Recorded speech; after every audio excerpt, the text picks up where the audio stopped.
Oh, there we go. Yeah. So I only use this like every other day, and every day is like a new adventure for me. So No problem.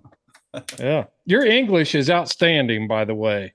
Oh, no, no, no. We must start by apologizing for my bad English. Not at all. Not at all. I'm serious.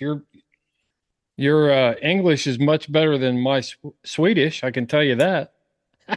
Yeah, yeah, okay. The only the, the only Swedish word I know is ja. Yeah, that's a good start. It's better to learn ja than nej, because nej is no. Right. Right. Oh man, it's an honor to have you on the Houndsman XP podcast, Per. We've got a mutual friend and Mike Colley.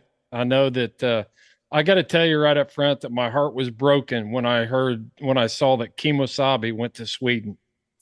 Ah, so you know about that dog. You Oh hunted yeah, with Kimisabi, maybe.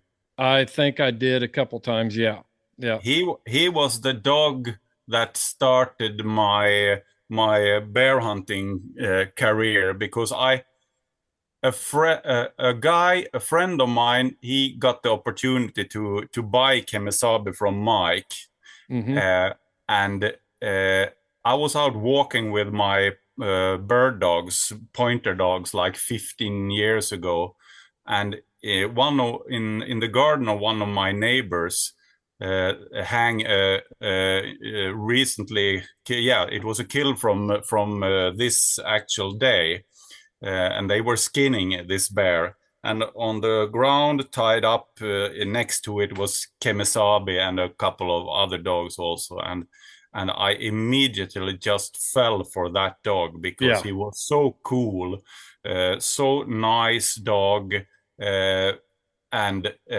really difficult to judge on that first impression in the garden there, that he was a really good bear dog already.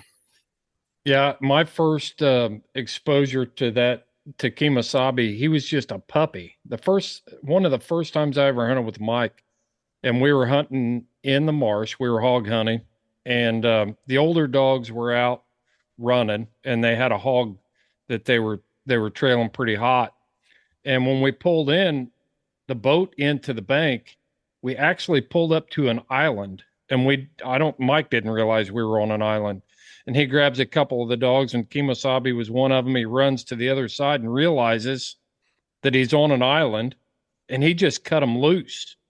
He just turned them loose, and those two young dogs hit that channel like they were Labrador retrievers. I mean, they hit the water, swam across there, got right in the race, ran the whole thing, and we're at the bay when we got there. And I thought, wow, that's when I started realizing that I needed some of Mike's dogs, you know. Mhm. Yep. Yeah, Good yeah. first impression. So I told my friend there that day, 15 years ago. I said, if you ever breed this male, I want a puppy.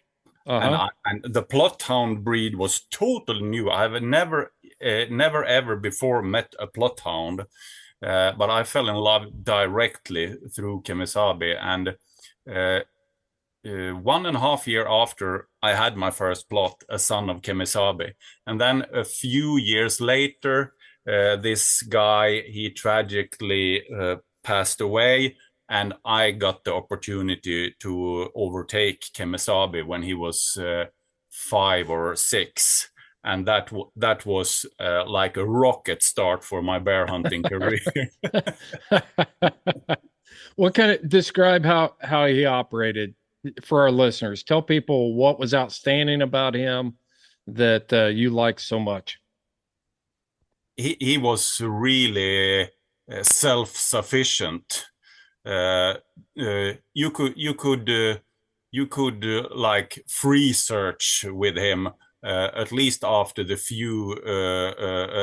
few seasons here, because he was a bit interested in our moose here in the first years. But I mean, after 2 or 3 seasons with many bear kills and zero moose kills, then that interest just slowly faded away. And after that, he was incredible. I could walk with him like a bird dog, and he kept around my legs and a little bit more until he felt a hog track or a bear track. Then he just started working on it with the nose on the ground. And we know that we started a few bears which we know were like 20, between 15 and 20 hours old. And we have had a few other good dogs too, but it was always Kemisabi who fixed the really tough the toughest situations. So he had a pretty cold nose, and he was self-sufficient, and he was a tough guy. He didn't need any cavalry behind him. He did it. He was a really lone hunting dog. Yeah. Well, But I think we better tell our listeners where you're from, and let's talk about Sweden a bit. Yeah. I think I just told everybody where you're from, but we've got not to mix up with Switzerland. Right. Well, I That's can the tell you, mountain country of Central Europe. This is Scandinavia, North Europe. but it's mountainous in Sweden as well, right? Yeah, but not as in not Like Alps, and the not like the Alps. We have like maybe 30% of the highest peaks compared to the Alps. Yeah. So whereabouts in Sweden would you be located? Just to give us an idea. Pretty much in the middle, but on the east coast. So it's like Sweden is a long country from south to north. So we have a big difference in weather, a little bit like South United States compared to North United States. Real winter in the north, and really nice summer weather, long summers in the south. And I live somewhere in between there. Yeah. So I think we have, like, the climate wise, we're a bit like Michigan, North Michigan, I would say. Yeah, that's what I was looking at my own map here to try to give me some reference, and you would be about the same. You're a little bit farther north than Maine and Michigan, but probably the difference in the jet streams or something make the climates right similar to those spots. So right. So this is I live 3 hours north from our capital, Stockholm. 3 hours drive. Yeah, and we have bears around the house here. So I live in bear country. Yeah, and let's talk about those bears for, well, we'll talk about them throughout our whole conversation here, but they're not black bears. Nope. They are the same species as the grizzlies you have in the north of your continent there, but they are they don't grow so big as some of your do. I think the record bear from hunting is like 800 pounds. And kept in like zoos, and so they can even go up to 1,000 pounds. But that's really big ones. Most of the ones we hunt are say between 250 to 400 pounds. I would say that's an average. Do they have the same nasty attitude as our grizzlies are known for? Uh, Aggressive? I'm not. No, I don't think they are. Uh, I mean, they accidents do happen, but it's more or less. Uh, yeah, it's 99.9% hunters who end up in those nasty situation when they Hmm. get attacked and so.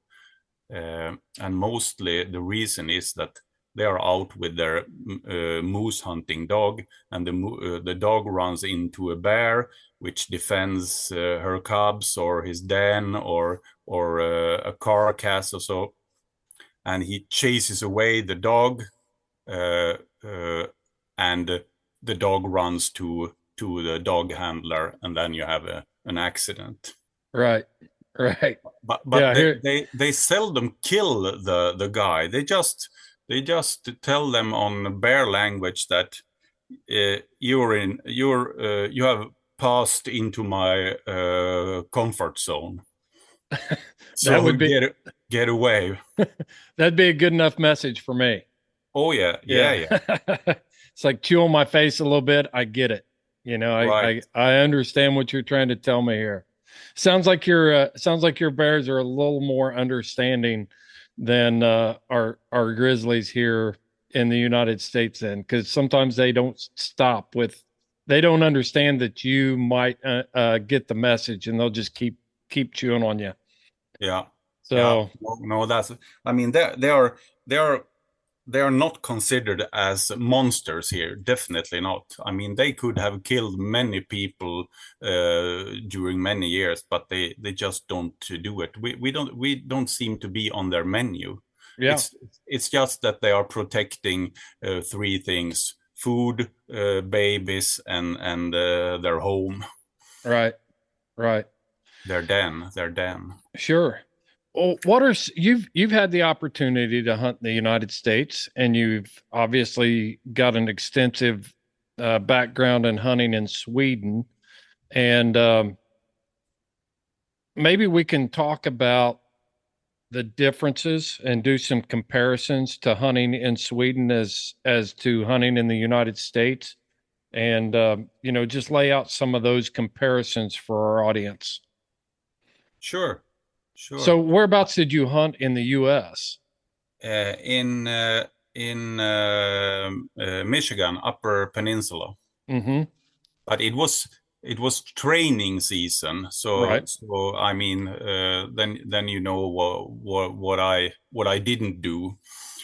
So we only trained the dogs, but we did it a couple of times, and it was both with success and sometimes with no success. So it was really interesting to see, and if you ask me, it's a totally different kind of hunt than we do. It's very different. In what ways? What ways would it be different? Uh, Number one, uh, our our hunt is. I mean, I can't speak for all bear hunters in the United States based on 1 week's dog training in Michigan, but also when I look at videos and read magazines and so I see a little bit the same pattern and the same differences. Our hunt is very physical. We are not allowed to use any vehicle at all. Not a car, not a quad, not a four-wheeler, not even a bicycle with electrical engine. Hmm. It's not allowed, not during finding tracks or so, and definitely not during the hunt.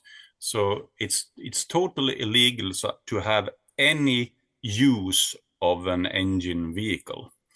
This means, and I mean, if the dogs jump a runner, uh, uh, it's not seldom that the bear just runs away 10-15 miles before they stop, and then you have a nice walk to walk there. And a walk back. Yeah, Yeah, but walk back if probably there are some roads closer. So when the hunt is over, uh, the bear is down, then you are allowed to use vehicles. You can pick up the bear with a quad and a wagon, and all the other hunters can take their cars and come and help to skin and gut and so when the hunt is over, there is no problem. Are you allowed to use radios in Sweden Oh yeah, to oh yeah, talk? yeah. We use radios and we use tracker systems so that we see all the time where we have the dog. We have like a GSM based tracker system as a complement to the radio based, Hmm. which is really good. So as long as I have contact with the phone operator, I can see what my dog is doing and where he is, even if he's like 5 hours drive away from me. There is no limit, distance limit No on that kidding. system. Yeah, it's a invention from Finland. Hmm. Nokia. So its origin is from guys from the telecom industry in Finland. So you're not running like in the United States, the biggest tracking outfit, dog tracking outfit, of course, would be Garmin. Right. And you're not running Garmin's, you're using another system. Yeah, we uh, actually many of us use double collars. So we both have a Garmin and the GSM based, but more and more we leave the Garmin because Garmin is like stone aged compared to this. And if you hunt in big hunting areas, which we do, where you are still in the hunting area, even if even if the hunt goes away 10-15 miles, uh, uh, I mean, you lose the contact with the dog after 5-10 minutes of on a running bear. But with this GSM based system, you see the dog all the time as long as you have contact on your phone. Okay, so I assume that it's similar setup with a transponder attached to a collar, and then it goes through your phone network is how it Right, operates. right. Hmm.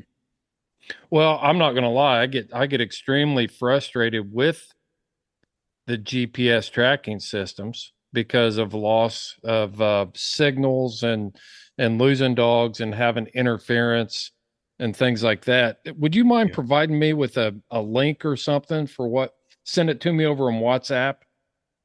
absolutely, I don't know if absolutely. that would work in the United States or not, but I'm No, definitely. no, they don't have the service outside Scandinavia. Actually, I asked them because when I showed my friend in Michigan our system and the maps, I mean, you look on your phone on real maps, which you Mhm. can use as a map with everything on it. It looks like a really good map.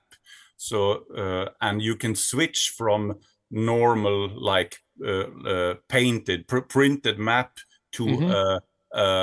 a satellite photo. So you can see, okay, now the bear and the dogs are going out from that dense forest into this cutting area or into a moor or whatever.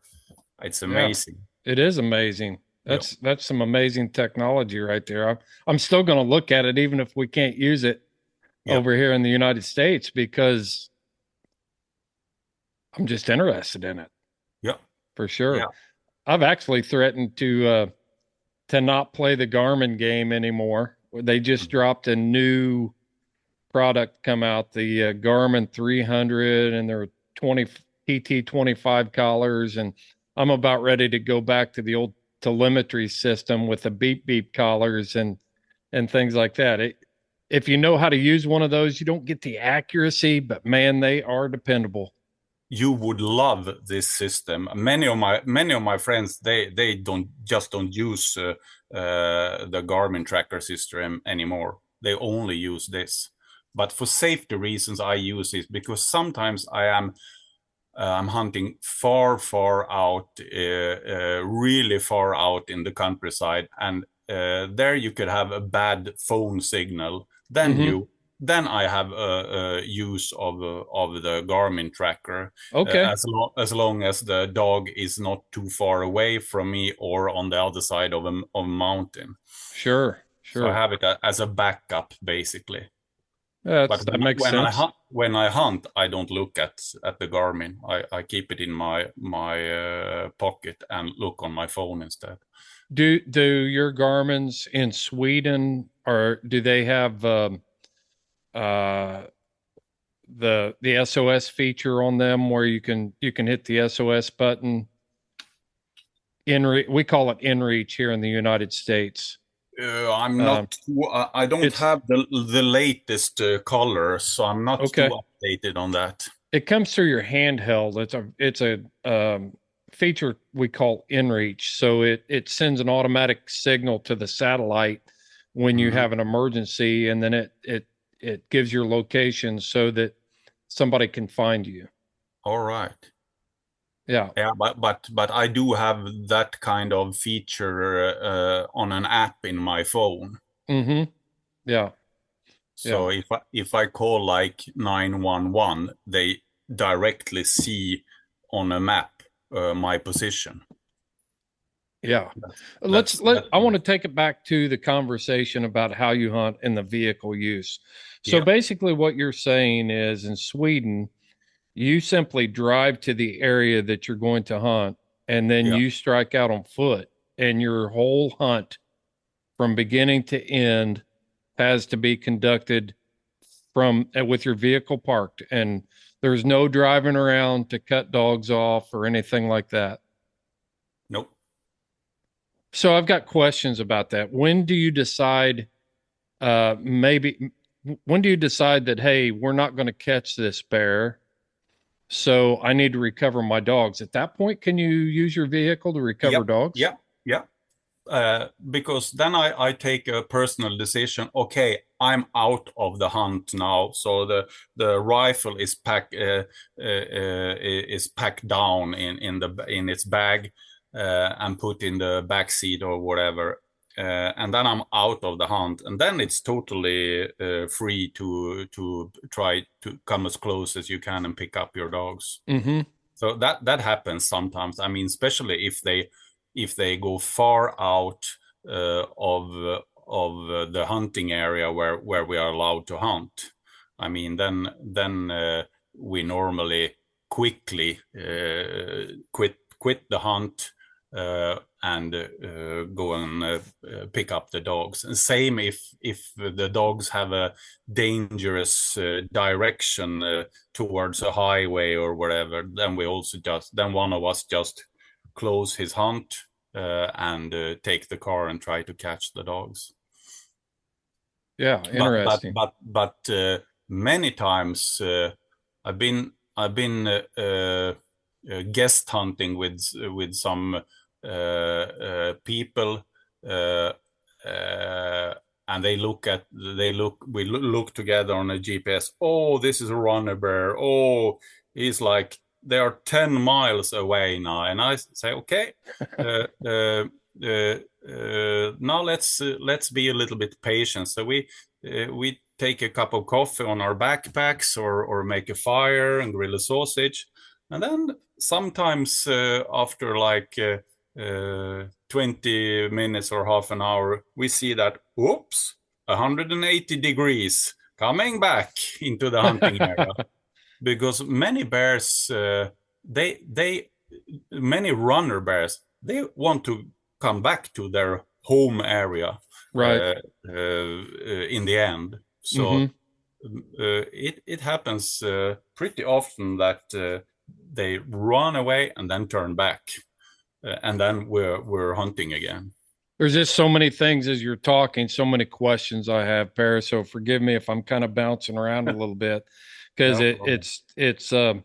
it's really intriguing to me to listen to you talk about your hunting style over there. So compared to a black bear, how would you describe how your brown bear runs in Sweden? Is it similar? They don't climb trees, if I understand. No, very seldom, very Hmm. seldom. And uh, okay, if you by mistake get a hunt on female with cubs, the cubs will tree pretty fast. But since they are protected,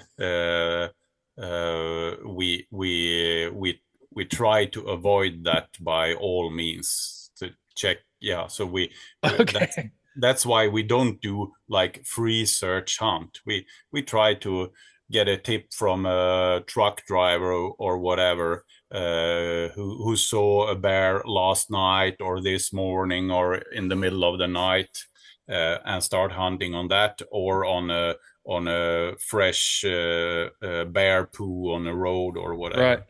Well, that brings up another question. Every time you say something, it brings up a question in my mind.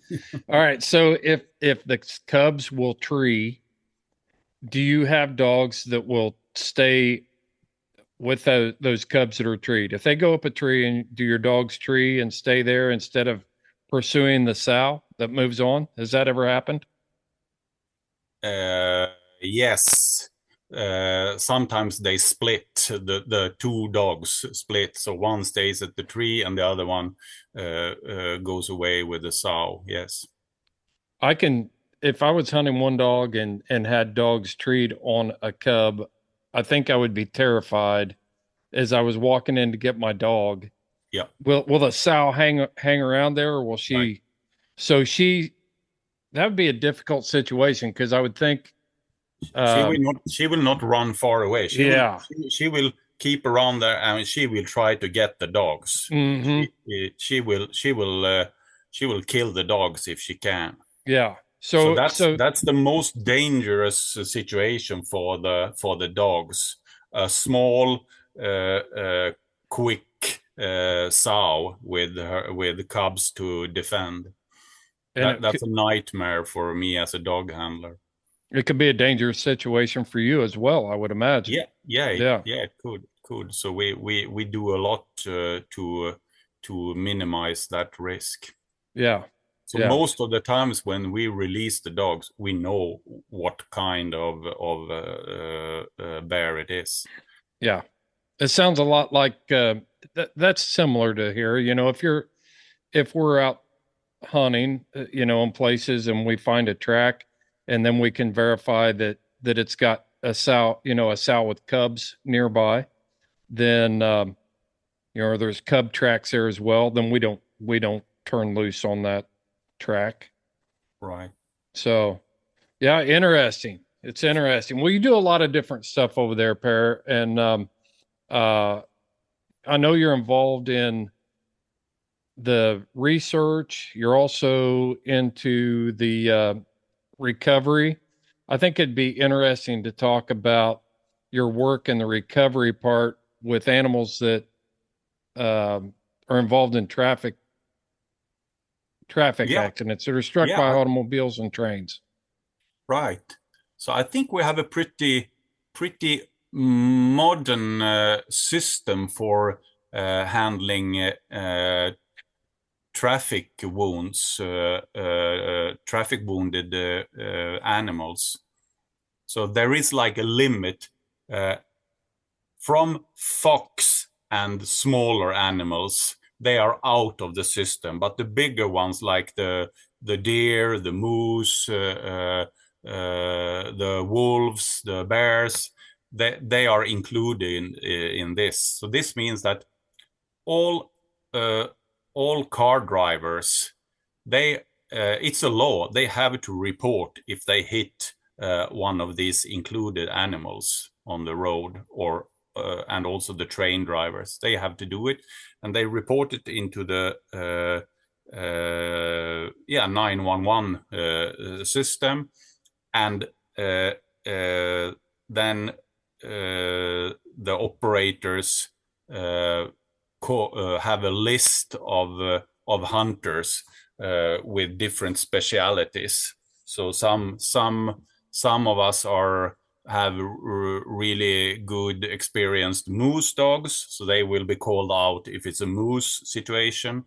And me and a hunting friend, we are called out if there is a bear that is hit by a car or a train. So they can call us in the middle of the night, and then we are like contracted by the and pay and we get a small pay for it also. So the operator calls you, tells you where the location is of this, and I'll use terms that, you know, the crash site, and then your government has made it an obligation to go out and track these animals that are injured by automobiles in Sweden. Yeah, to try to finish their pains and also that this animal doesn't cause another car accident or train accident. Yeah, and that's also, interesting. I mean, a bear that is a bear on 3 legs or whatever could also be a potential danger when it starts to get hungry. Sure. Yeah. So that's why. So and this system works really good. So we are both we hunters and our dogs are insured through the police system when we are out on missions like this, which How do is you, also. That's interesting too, that your insurance, I guess that makes sense that you would be insured by the local government when you're out there doing that type of work. How many calls do you normally get in a year's period for that sort of work there? Are you using onX maps while you're out running your hounds? I know I do. There are all kinds of features within onX in that app that allows me to mark den trees. It allows me to mark terrain features. It keeps me from floating my hat on those deep stream crossings so I can mark those shallow places where I can cross streams. I use it all the time, whether I'm east or west. In the east, property is chopped up into smaller chunks, and when a dog gets through the country, I can actually look on onX, dial it in, see who owns that property, and plan my route in and out of there to retrieve my hound. When I'm hunting in the west, same thing. All the terrain features are included on onX maps, and I can plan my route. I don't always have a choice of where my hounds end up, but I can always depend on onX to get me in and out of there as quickly and as easily as possible. You can save 20% on your next purchase at onX when you go to onxmaps.com, and at checkout you enter the code HXP20. You will get 20% off of your next subscription. When you go to houndsmanxp.com, click on the sponsor tab and join us on Patreon, you will receive a code to get 30% off of your next subscription of onX. Know where you stand with onX. I would say 5 calls on between 4 and 7 calls per year on average.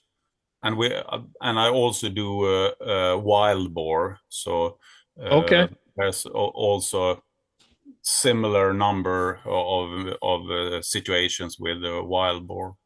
Do you find that do your dogs track differently on wounded game than they do when you're just out hunting? Have you noticed any changes in your dog's behavior? Not really, but yes, they're a bit more eager when they feel if they feel like blood and very strong adrenaline. Probably it smells more than a healthy bear. I'm just speculating about it, but yeah, I think they're a little bit more eager and harder to hold before you release them. Yeah, the chemicals from the body would change, with pheromones and things like that. So that was something that came to mind. we talk a lot about police dog training and different things, and in my experience as a police dog handler, and then Heath, of course, one of our other hosts, has got a lot of experience with this too. The differences in a person who is being pursued with a police canine and just tracking a regular, normal, calm person is completely different. The dogs are a lot more eager when they think they're actually chasing somebody that's got that increased adrenaline and the pheromone dumps and different things. The dogs are react to that odor or scent completely different. So I think it's interesting to to know if you see that when you're tracking wounded game versus when you're just out trying to walk across a track and put your dogs on Right. normal healthy wild animals. Right. And also what I realized is that when the dogs know that I'm coming, that I'm with them, then their safety plugs just blow. So they get really crazy, and that's a dangerous Yeah. situation. So I have to be careful how and when I run forward to the dogs, because I must be ready to help the dogs, Hmm. because they get really crazy. I mean, normally I want them just to, even if it's a wounded bear, I want them to keep a couple of feet's distance at the bay up. But when I approach and they know that I'm approaching or they see me, then this distance is really really close. They even try to pick on the bear sometimes, and I Right. don't like that. So I need to make a quick kill there in that situation, Eh, just so to save the dogs. I would say that your dogs probably know the difference between if you go to enough of these calls from the 911 operators, they know when they show up that it's a different situation than just going out and trying free casting and hunting the Probably, mountains. probably. So dogs are so nonverbal and they pick up on our attitudes and the way we react to things that we don't even realize how much of an impact we have on their emotional state and their reactions and stuff just by the way we conduct themselves. We see it I see it a lot with especially new trainers.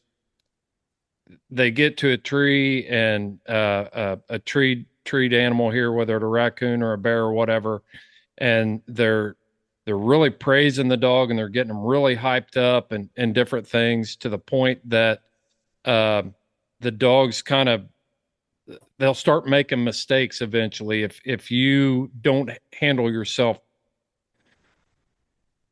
in a certain way, properly. Right, right. And I've seen this as well, on hog bay ups. If you go running in there and you're in a panic, the dogs all of a sudden they get this burst of energy and it's like they're latching onto hogs and then you end up with a wreck on your hands. Right, Yeah. So right. they absolutely are masters at reading us. They're far Mhm. better at reading us than we are reading them Oh at yeah, times. oh yeah, oh yeah. I totally agree. I totally agree. Yeah. Yeah. I think that is just that's kind of an interesting thing. We've got some services in the US that do the same types of things. Wildlife services with USDA will go out and try to capture or track down some of these problem animals that are causing depredation in the West, and things like that, whether it be mountain lions or bears or whatever. And you do some of that as well, right? You do some of that work where the government calls that for a problem bear that's a threat, and you go out and you Yeah, track that bear as well. yeah, yeah, yeah. We do that sometimes, but mostly that is after an acute police decision that it's a danger for human life or danger of uh, uh,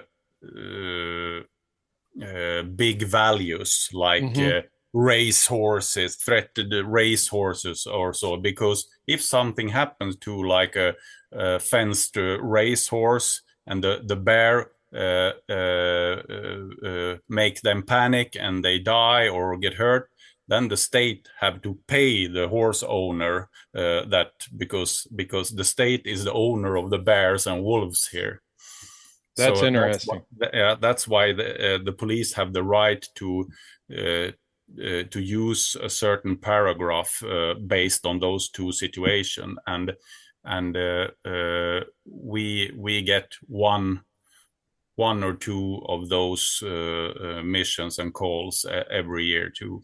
Mm-hmm. And then it's like a hunt on a healthy bear. So with the same, but we are allowed to use cars or quads or snowmobiles, whatever. I like those calls.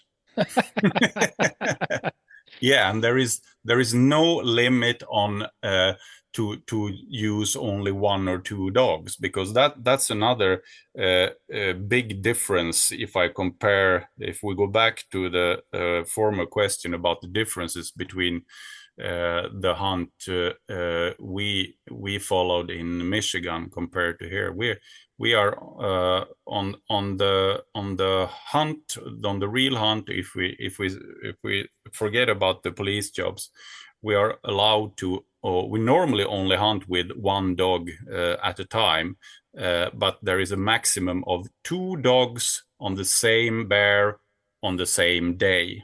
So we cannot even, if we hunt with a pair of dogs, we can't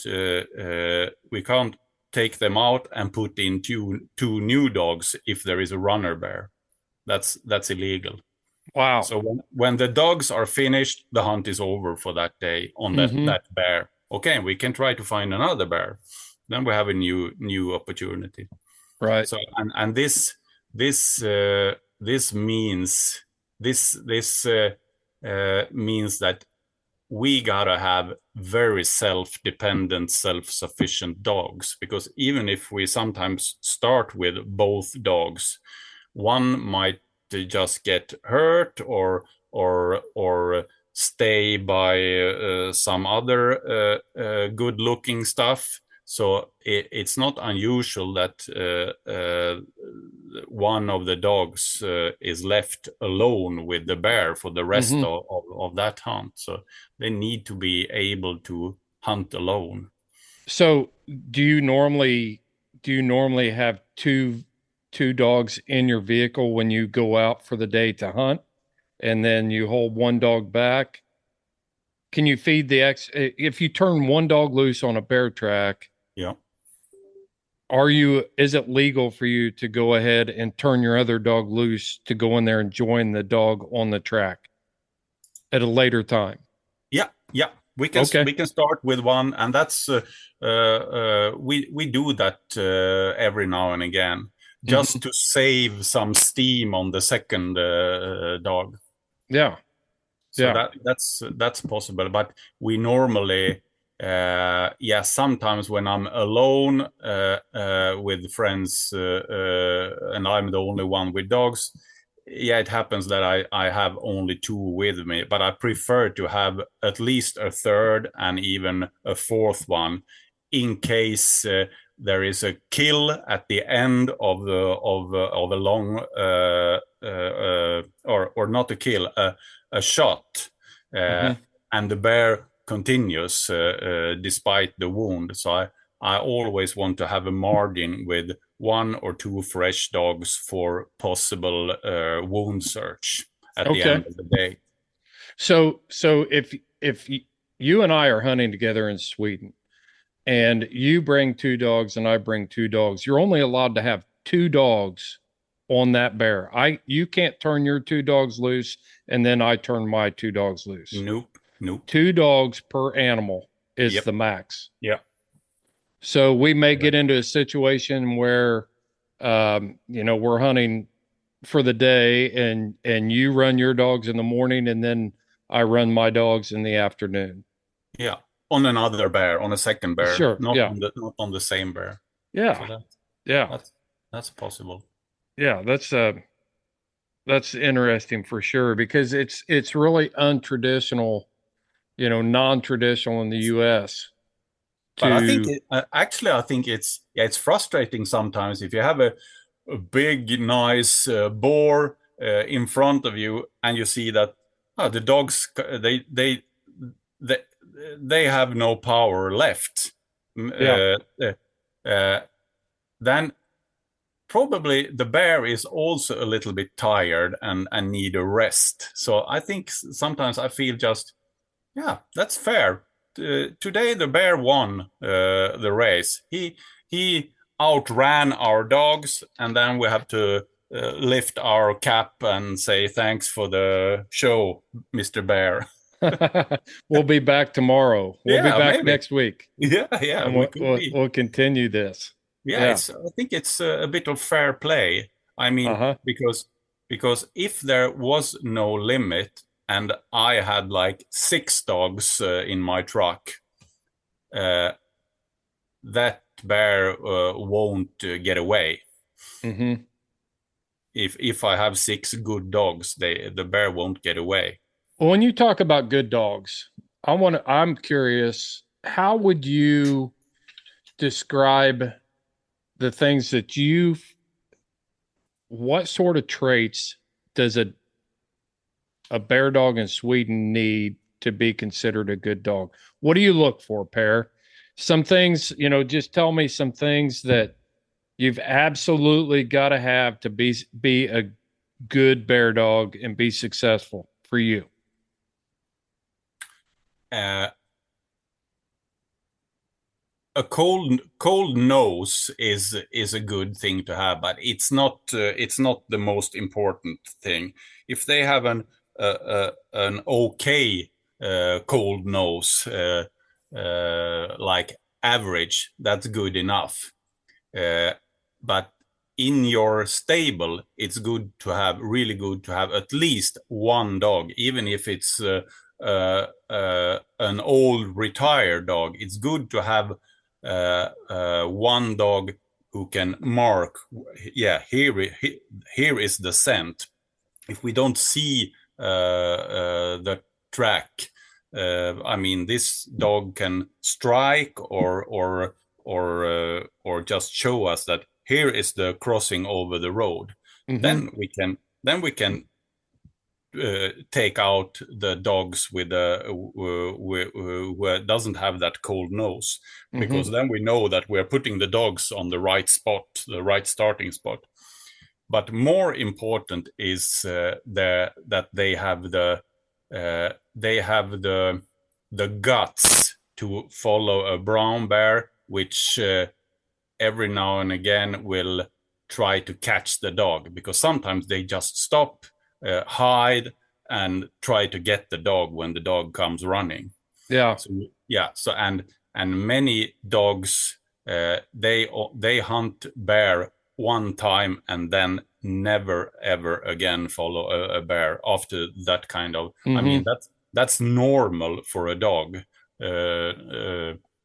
and nothing strange. Most of the dogs do that. If you take like a moose hunting dog or a deer hunting dog, if they have a good drive, they will follow the first bear track that they ever feel. But when they meet the bear and the bear gives them a lesson, then the bear interest is gone forever. So I'm looking for dogs that have such a hunting drive, so that it overcomes the natural what do you call it? The natural frightness that they Hmm. have for both the scent and for the picture of the bear. So dogs will chase them the first time, but it takes a real dog to do it twice Yeah, and to keep yeah, doing it. yeah. That's And I'm that's and I mean they get beaten up, not every year, but every at least every second year. I get one of my dogs beaten up by a bear, and uh, my dogs they are as eager as before the accident. So Yeah. that's really good lines. We see that in black bear as well. You'll have a dog that this young dog, and you just think, man, they're going to do it. They're going to do it. And then they get in there and they have a bad experience. And then they get to the point where you can't put them on a track and make them take it. If they lack the courage and the drive to pursue a bear after one bad experience, you can't make them run it. They may go in, they may shoot out there. Watch them on the Garmin. They may shoot out there 100 yards, but you'll see them drifting off and circling around. And before you know it, you're picking them up a quarter mile, half a mile down the road. When the rest of the pack is just moving the bear on out. Right. I've seen many, even plot hounds with that behavior. So you need to have the right individuals from the right lines. That then you're starting to minimize the risk that this dog will hesitate for the bears. Yeah. What other traits do you look for? Or do you like a dog that opens, barks on the track, or do you like a dog? Yeah, I like that because that's fun for the co-hunters, the shooters. They don't like a quiet dog. I have no problem with a quiet dog because seems that there is a tendency that the quiet dogs, they have better chances to have a bay up directly on the jump situation. That the bear doesn't run. The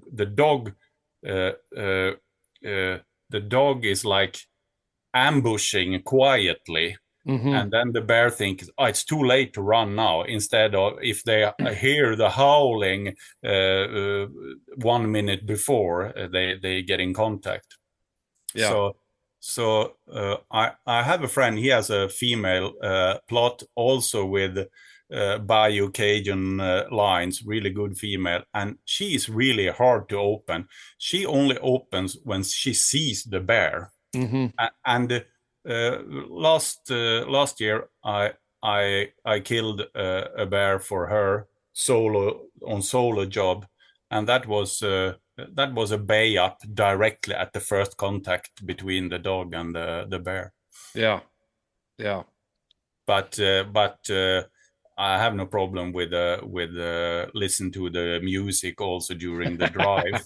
No problem at all. I understand that. Yeah, Mike Colley is very big on what the race sounds like. I've got one of his dogs, and I've got two of his dogs here, and one of them has a terrible voice on track.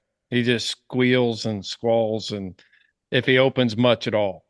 And he's a good hog dog. But I asked Mike, I said he was actually had a lot of dogs hurt last time I was down there, and I said, hey, if you want to keep him, he goes, I can't keep Diablo. I can't stand to listen to him if he opens. He didn't like the sound of him. I said, well, it came from your stuff, buddy. You're the one to blame for that. You ought to have to hunt it. Right. Yeah.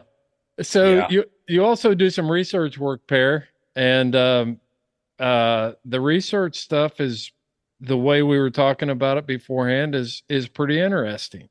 I know it's we do bear research and things like that, but you kind of put a twist on it for me that I really wanted to talk to you about.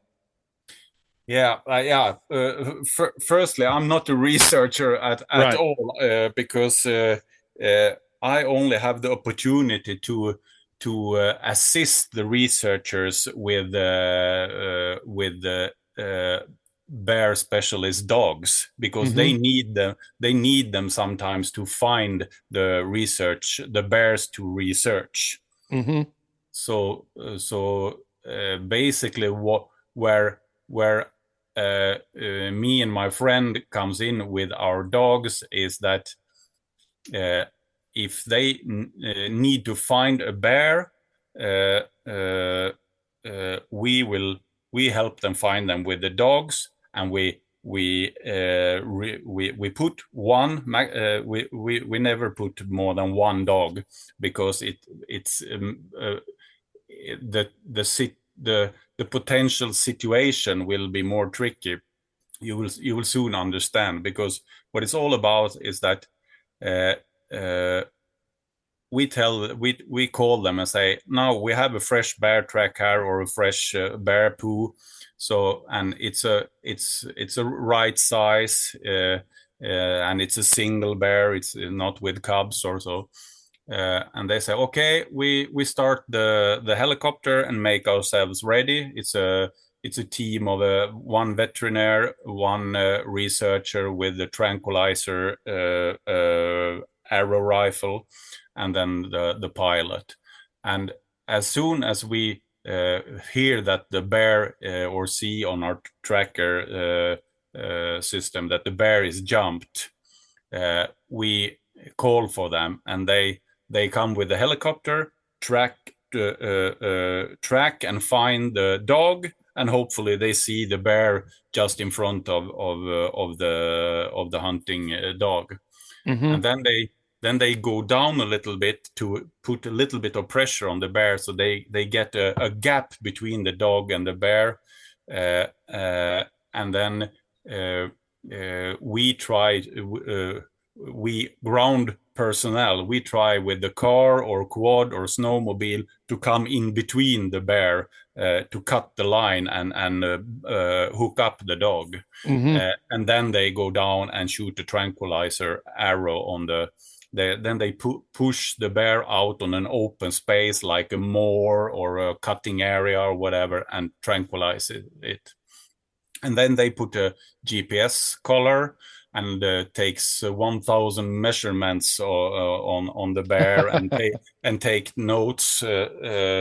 So it looks like a MASH unit there when they work with the bear thoroughly. And then the bear is given a wake-up shot, and we leave the bear to wake up.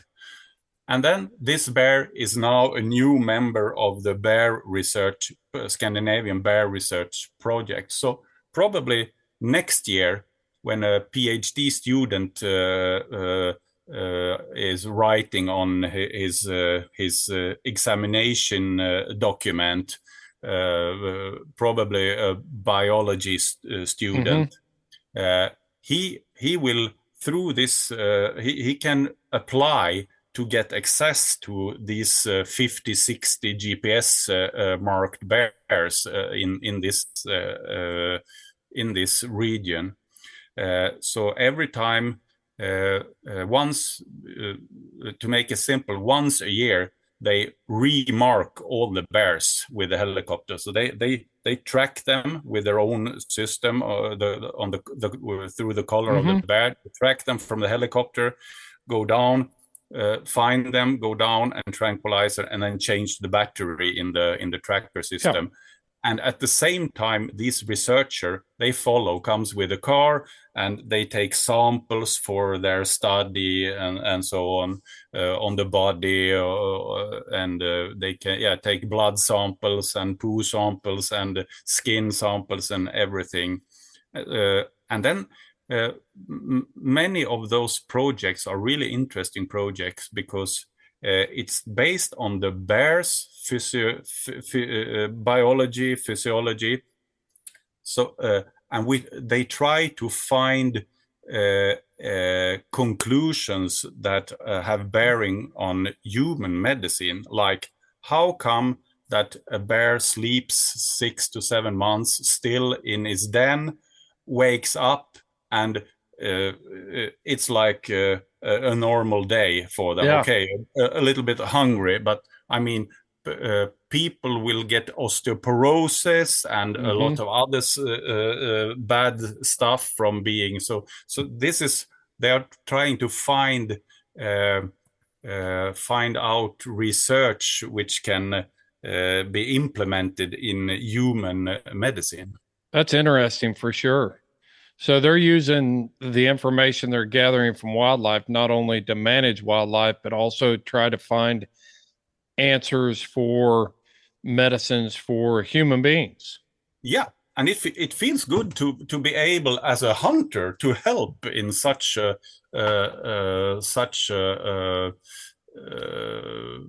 situation and project. Yeah. It's Yeah. an honor. Actually, it's an honor to be able to assist on this.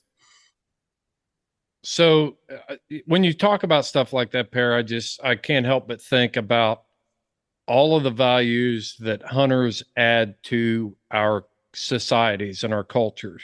You know, everything from the money we spend for wildlife management to projects like you're talking about right now. And to remove the houndsman from the society, how difficult would it be for your bear research teams to collect this data if there weren't people like you with trained dogs and the knowledge to use those dogs to go out of here and catch bears for them? How difficult would that be? Yeah, it used to be very difficult, and it's getting more and more difficult because, like 10, 15 years ago, we had more winter in the springtime. We had more snow on the ground in this area than we have normally the last 10 years or so. So earlier, they just flied with a helicopter to find fresh tracks, Mm-hmm. and uh, and that's not good for the budget, and it's not good for the environment either to just free search from a helicopter. Instead, now we find the bears for them, and we serve the bears on a silver plate. So they have just to go up, track the dog, go down, and tranquilize. So I mean, we minimize the helicopter time for them. Yeah. So they would be able to do it without us, but to some real costs in Right. both financial costs and environmental costs. And when you're doing these research projects, your goal is not to have the dog make contact with the bear, right? No, You no, want yeah, to catch your dogs before they make yeah, contact with the bear. yeah. Yeah, but there is no problem if they jump the bear and the bear bays or just run. If the bear run and outrun the dog, that's the perfect situation. Then they Yeah. already have a good gap, like a 3 minutes gap between the bear and then I've got some dogs that'll fit your program. good. Slow, slow. Yeah, it's that's not a big disadvantage. It could even be an advantage with the slow dog, but they have to be quick enough to jump the bear. Mm-hmm. Otherwise, the researcher Sure. won't find the bear from the air. Right. Yeah. Yeah. Well, Per, what's the what's the best hunt you've ever been on that I mean, just a hunt that sticks out in your mind that's memorable, you know, out there hunting with your hounds. It could be a recovery or research or even a, you know, just a hunting story. You know, what is it about hunting that you like so much and why or what particular hunt or event do you recall that was just like, yes, this is why I do it? I think it's important for us to share those stories, you know, and to talk about why we do what we do. That's a tricky question. I mean, I don't have a top three list. I think I have a top 20 list of situations that There are you go. really, really nice to remember. I mean, we one time we had to call for the rescue helicopter far out in the mountains to they had to pick up a guy who was bitten and torn by a bear. Another time, the bear just smashed the rifle from a friend who he he emptied his magazine all rounds, and after the last round, the bear stood up and charged him. So he had to run, and he left his rifle, and it was like a closed. It was like 20 feet between them only. So the bear was really by the guy there. Yeah. But he just ran. The bear was not undamaged. So I think that's why he could outrun this bear on a short distance. So he just ran from there. And then when we went back and found the bear and killed it, the wounded bear, the bear had trashed his rifle into 3 parts. No kidding. Yeah. He's like, I'm going to tear this thing apart. Well, you've heard the joke about, how to select hunting buddies, right? Have you ever heard this joke? Nope. Yeah, you don't. It's like you don't need to hunt with people that can outrun you. When you go bear hunting, you always want to hunt with somebody that's slower than you. Yeah, makes sense. I'm getting to the point where I'm that slow fat guy. I didn't used to be, but I'm getting slower. So now that's why I hunt with Mike Colley. Yeah. I'm pretty sure I can outrun Mike. Yeah, probably. Yeah, no, I try to keep as fit as I can to be able to run quick. But absolutely. And anyway, I would mention one when you ask that tricky question about favorite or really rememberable moments. I think the first time I harvested a really nice bear, and also the first time I did it on a ground bay up for my own dogs. That was really nice. I were up far. You just don't forget. You don't forget those. No. Those are landmarks. Actually, I kept that bear taxidermed on 2 feet, and I'm a tall guy, but this bear he is taller than me when I'm standing on my 2 feet next to him. So it was almost a 500-pounder male. Wow. So the dogs bayed after a nice drive, good work, good starting, school book starting of the 2 dogs. They eventually bayed him after like 1 or 2 hours drive, forth and back. Some of the shooters saw the bear, got a glance of the bear and the dogs. It was really nice experience for most of the hunters that were there. And then after a while, there was a bay up on the ground.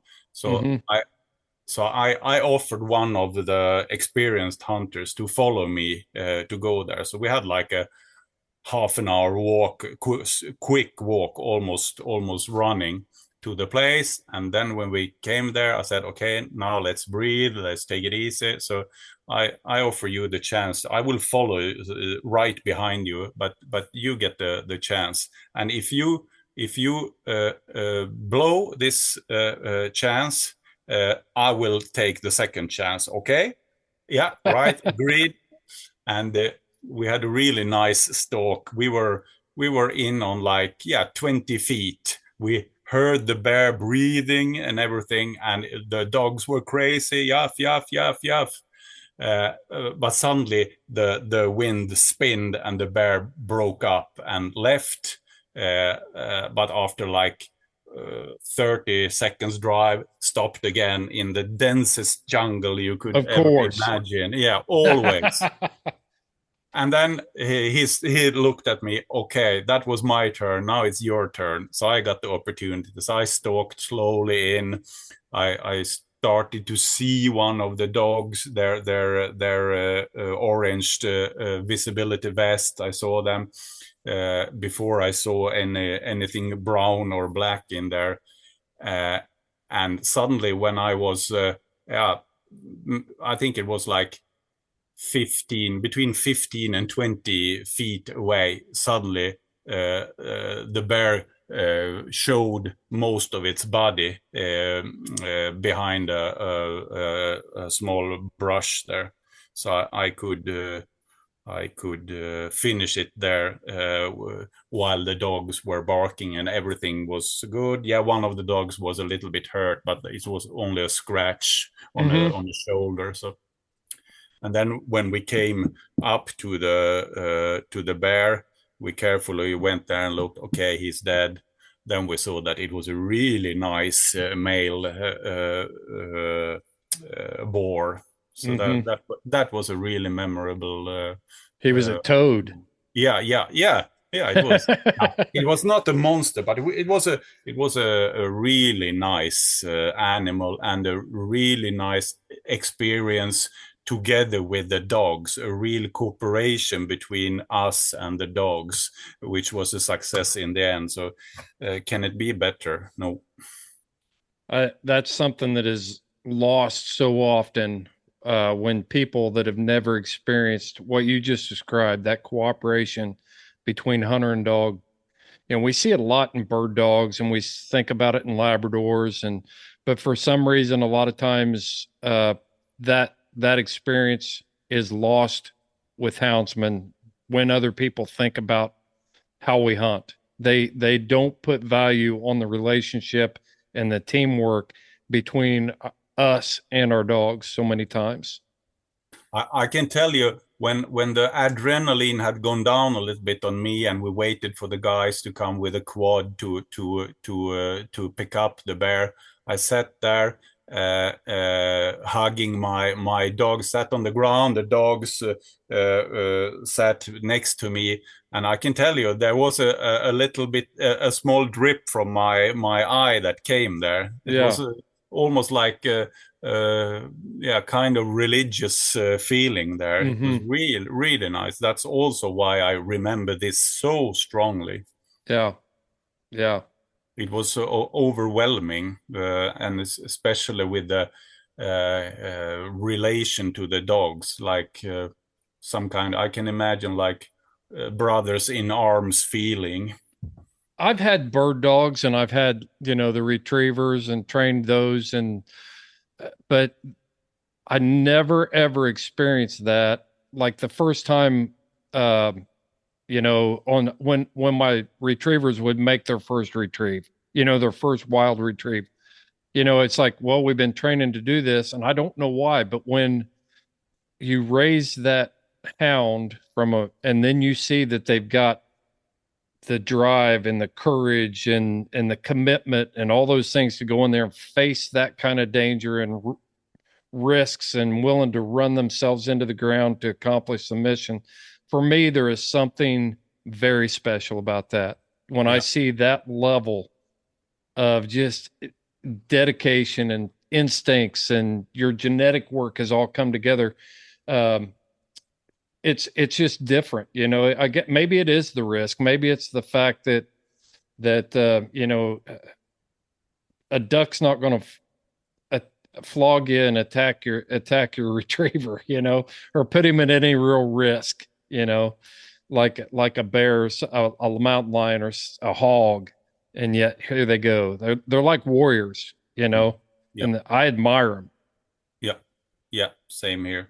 I mean, so the most of the people that I know, but who didn't and are good hunters and even good dogmen, they they don't realize how good and brave these dogs are until they follow me to the forest and we hunt with them. Then afterwards they say, these dogs are amazing. I would never ever imagine that even one dog could do what both of your dogs did today. They are Yeah. so brave. They are so strong. They are so dedicated.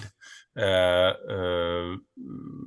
that's encouraging to hear. And I try to tell Mike that as often that I can, that I have the opportunity to hunt with his dogs here, because they make big success here.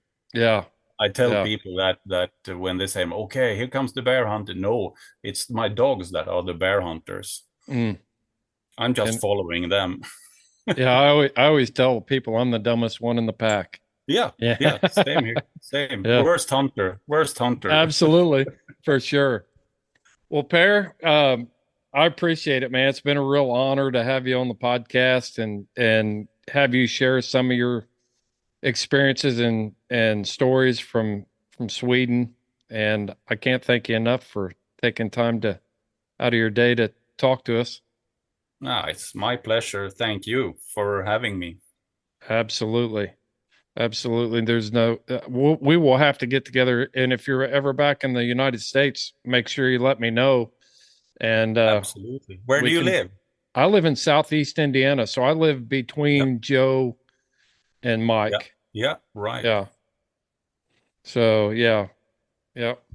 But yeah, I love to chase those plot dogs around. I get a lot of ribbon from it because everybody wants to talk about walkers and things back here, and dedicated plot people we're stubborn.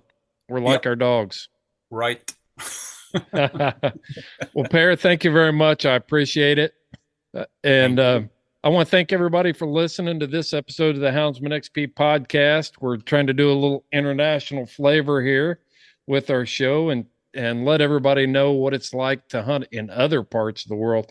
You know, the dogs are this. The dogs aren't that much different, and the spirit of the hunter is not that much different, regardless of what part of this globe you're hunting in.